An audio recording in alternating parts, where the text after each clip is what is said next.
Hello दोस्तों, कैसे हैं आप? सब ठीक होंगे।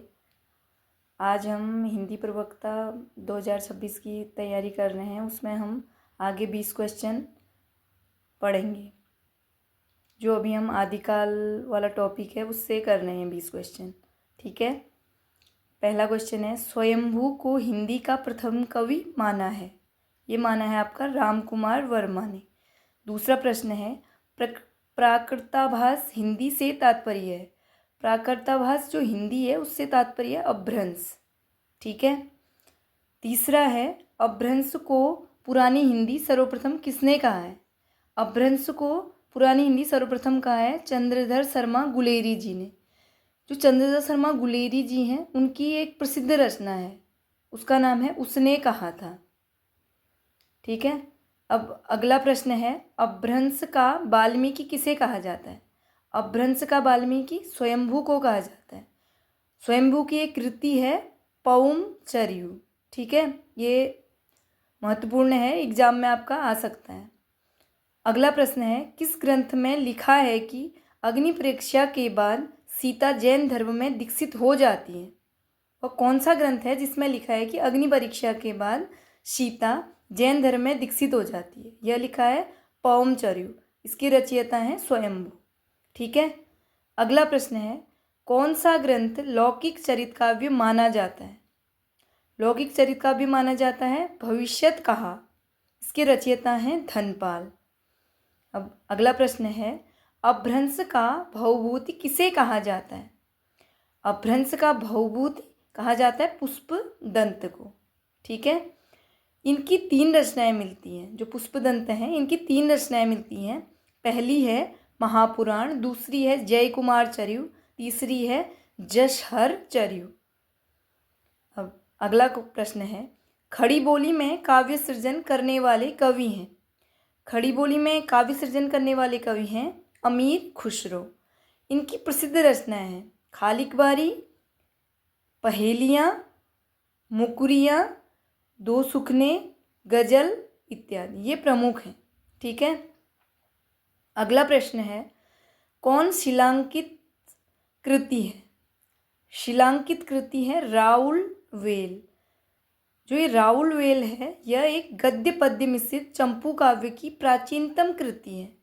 चंपू काव्य वो होता है जिसमें गद्य पद्य मिश्रित हो, गद्य भी हो और जिसमें पद्य भी हो। जो राउल वेल हैं इसके रचयिता हैं रोडा। रोडा नामक कवि हैं इसके रचयिता। ठीक है।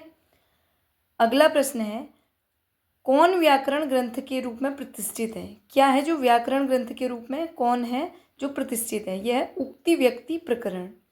इसके रचनाकार हैं पंडित दामोदर शर्मा। ठीक है। अगला प्रश्न है 11वां, आदिकाल की भाषा है। आदिकाल था, आदिकाल में भाषा थी ब्रज भाषा। ठीक है। अगला प्रश्न है, चारण साहित्य किस साहित्य का दूसरा नाम है? चारण साहित्य रासो साहित्य का ही दूसरा नाम है। शुक्ल जी ने इस काल की 12 रचनाओं को बताया है। शुक्ल जो आचार्य रामचंद्र शुक्ल जी थे उन्होंने इस काल की 12 रचनाओं को बताया है।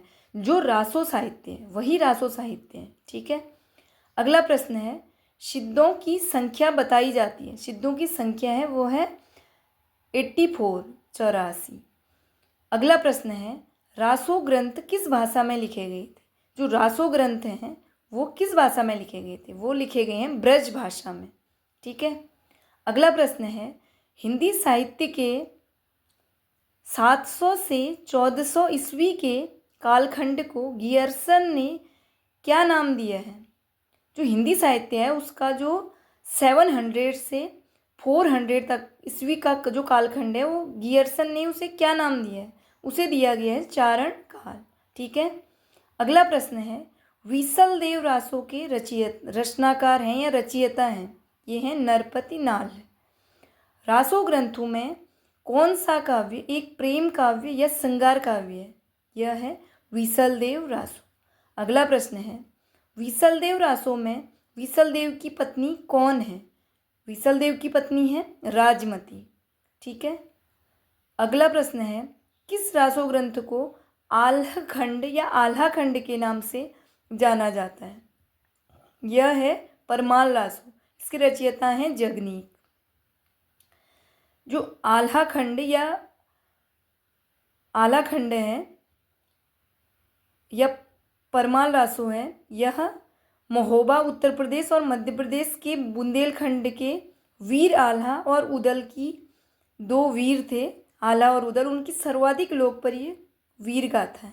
ठीक है, ये महत्वपूर्ण है, एग्जाम में आपका आ सकता है कि आलाखंड का दूसरा नाम क्या है या फिर आलाखंड के रचयिता कौन है, तो आपको इसे ध्यान से याद रखना है। ठीक है, अगला प्रश्न है 12 बरस ले कूकर जिए और 13 ले जिए सियार, बरिस 18 छत्री जिए, आगे जीवन को धिक्कार। यह किस विधा की रचना है? यह है आलाखंड या परमाल रासो की, जिसके रचयिता हैं जगनीक। ठीक है, चलो ठीक है दोस्तों, आज के लिए धन्यवाद।